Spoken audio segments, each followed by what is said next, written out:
정리는 부지런해야 유지할 수 있는 거라고 믿었거든요. 부지런하지 않아도 정리가 유지되는 거예요.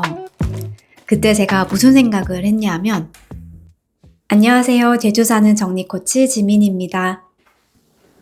여러분도 혹시 이런 생각 해보신 적 있나요? 정리를 해도 금방 어질러지고 매번 같은 자리에 물건이 널브러져 있는 걸 보면서 이렇게 집이 지저분한 건 내가 게을러서인 것 같다, 이런 생각들이요. 예전에 제가 그랬어요. 정리는 부지런해야 유지할 수 있는 거라고 믿었거든요.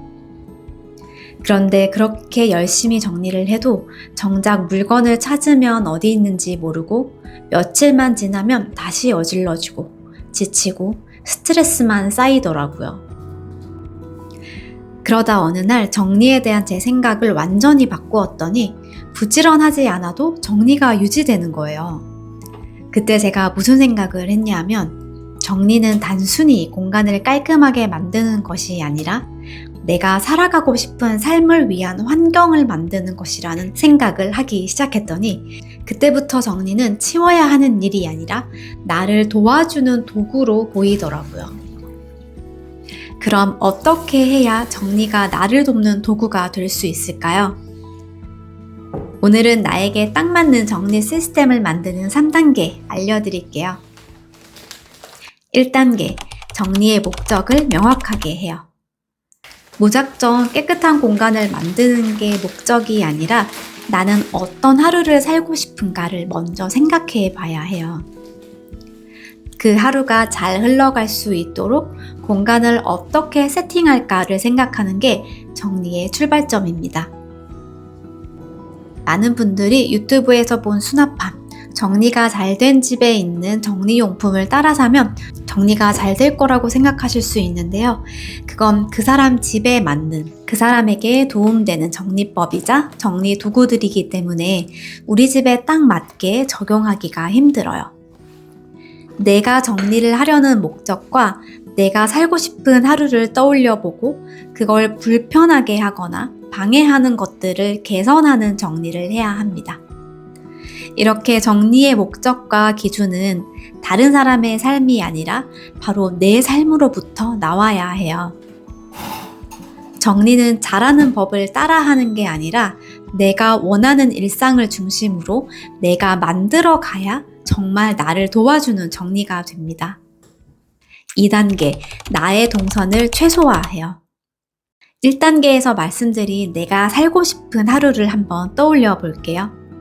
아침에 일어나서부터 밤에 잠들기 전까지의 일상을 한번 그려봅니다.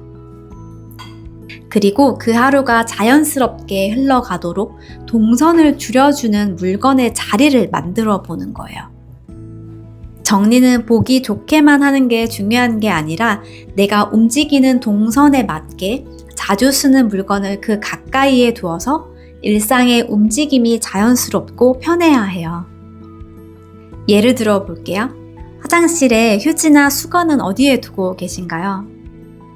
수납장에 자리가 있다고 해서 거기에 순서 없이 넣는 게 아니라 변기에 앉아서도 손만 뻗으면 닿는 자리에 휴지가 있어야 하고, 샤워를 마친 후 욕조에서 가까운 곳에 수건을 두어서 바로 집을 수 있어야 해요. 이렇게만 바꿔도 동선이 훨씬 짧아지고 일상이 편해집니다. 또 하나, 선글라스랑 모자의 위치도 한번 생각해 볼게요. 보통 선글라스랑 모자는 드레스룸에 보관하시죠. 근데 사실 이 물건들은 야외에서 사용하는 물건들이잖아요.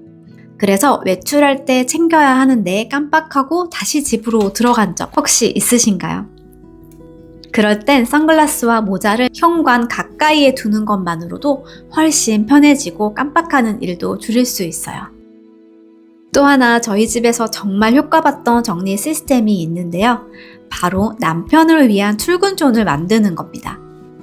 출근 준비에 필요한 물건들을 한 곳에 모아두면 아침마다 여기저기 물건을 찾느라 어지럽혀지는 일도 줄고 시각적 피로도 줄어서 출근 전에 불필요한 에너지 소모도 막을 수 있어요. 무엇보다 좋은 건 딱 남편의 물건만 있으니까 다른 것들과 섞일 일이 없어 스스로 관리가 쉬워졌다는 점이에요. 그 덕분에 저도 화장대 관리도 훨씬 수월해졌습니다. 이렇게 사소하지만 일상에서 꼭 필요한 정리 시스템들을 하나하나 만들어 가다 보면 우리의 일상은 훨씬 더 부드럽고 편안하게 흘러가기 시작할 거예요. 3단계, 넣고 빼기 쉬운 수납을 만들어줘요. 아무리 깔끔하게 정리를 해도 꺼내고 넣는 게 번거로운 수납 구조라면 그 정리는 절대 유지되지 않아요. 예를 들어 볼게요. 영양제 보관을 위해 자리를 만들어 줬는데 식탁 위에 늘 영양제가 나와 있고 제자리로 돌아가지 않는 거예요. 물건은 자리를 만들어줘야 한다라는 말에 따라서 자리는 만들었지만 그 구조가 사용자 입장에서는 불편했던 거죠. 이럴 때는 매번 부지런하게 제자리로 돌려놓으려고 애쓰기보다는 애초에 꺼내고 넣기 쉽게 수납 방식을 바꾸는 게 핵심입니다. 가족 구성원별로 영양제를 나누고 수납함에 담아서 통째로 꺼내고 사용 후 다시 넣기 쉬운 정리 구조를 만들면 훨씬 간단하고 정리도 자연스럽게 유지돼요. 냉장고 정리도 마찬가지인데요. 저처럼 키가 작은 분들은 냉장고 맨 윗칸 쓰기가 참 불편하잖아요. 손이 잘 안 닿아서 한번 넣어두면 꺼내기가 참 어려워서 손이 잘 안 가게 되죠. 그래서 저는 과감하게 냉장고를 3단에서 2단으로 줄였습니다. 그랬더니 사용하기 훨씬 편해졌고 음식물도 덜 버리게 되더라고요. 그리고 잡동사니 정리, 이거 진짜 어려운 부분인데요. 잡동사니 물건의 특징 중에 하나가 크기와 모양이 제각각이라 정리하기가 참 어렵다는 점인데요. 그래서 보통 수납함에 집어넣어서 보관을 하시는 경우가 많은데 그렇게 되면 필요할 때 찾는 게 어려워지고 또 결국 어질러지기 쉬워요. 이럴 땐 집에 잠들어 있는 비닐팩을 활용해 보세요. 환경 생각해서 비닐팩 요즘 잘 안 쓰시는 분들도 계시지만 이미 집에 있는 것들을 잘 활용하면 좋습니다. 비닐팩에 물건을 하나하나 나눠 담고 라벨링까지 해두면 보기에도 깔끔하고 찾기도 쉽고 무엇보다도 유지가 쉬워져요. 정리는 잘하는 사람이 따로 있는 게 아니에요. 내 삶에 맞는 정리 구조를 만든 사람이 정리를 잘하게 되는 겁니다.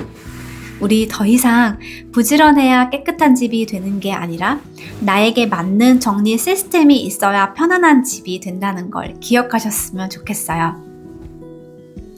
오늘 하루 그동안 자꾸만 불편하게 느껴졌던 물건이 있다면 이제 여러분들이 쓰기 편한 자리로 한번 이동시켜 보세요.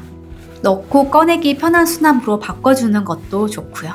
그리고 댓글로도 알려주세요. 저 이거 이렇게 바꿨어요. 이렇게요. 나를 위한, 나를 돕는 정리 시스템이 하나하나씩 자리 잡기 시작하면 그만큼 아낄 수 있는 여러분의 시간과 에너지, 이제는 정말 소중한 일들에 쓸 수 있게 될 거예요. 정리는 결국 당신이 더 당신답게 살아가기 위한 환경을 만드는 일이니까요.